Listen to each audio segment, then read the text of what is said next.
Hey everyone, I have another Cuddles update. Cuddles had her spay surgery a few days ago. After her surgery, she seemed a little off. Her gums and nose were pale and she really didn't want to do much.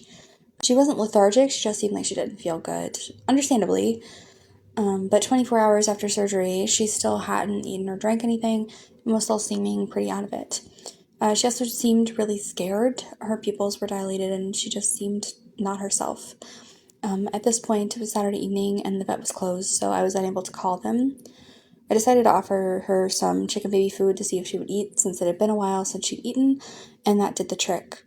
If I had been unable to get her to eat, I would have called the emergency vet to see if I should bring her in, but I was also balancing not stressing her out, since she doesn't like being in her carrier or new people, and the emergency vet is over an hour away.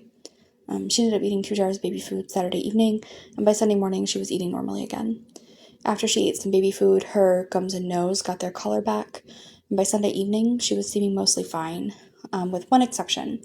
She was still really unsteady. She kept wobbling and falling, almost like she was drunk.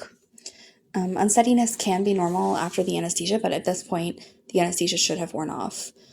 Since her surgery was on Friday afternoon, it should have definitely worn off by this point. I reached out to a couple of other rescue people to see if they had ever experienced this after a spay, but no one had. I called several times, but I wasn't able to get a hold of the vet on Monday either. But by Monday evening, she seemed to be doing much better and was even starting to play a little. It's now Wednesday and she is doing much better. I'm still not 100% sure what happened. My best guess is that it was some sort of vaccine reaction.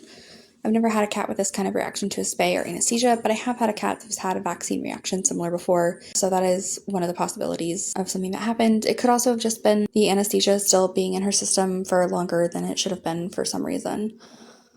I never know exactly what was going on, and while that's frustrating, I'm really glad that she's feeling better because that's all that matters.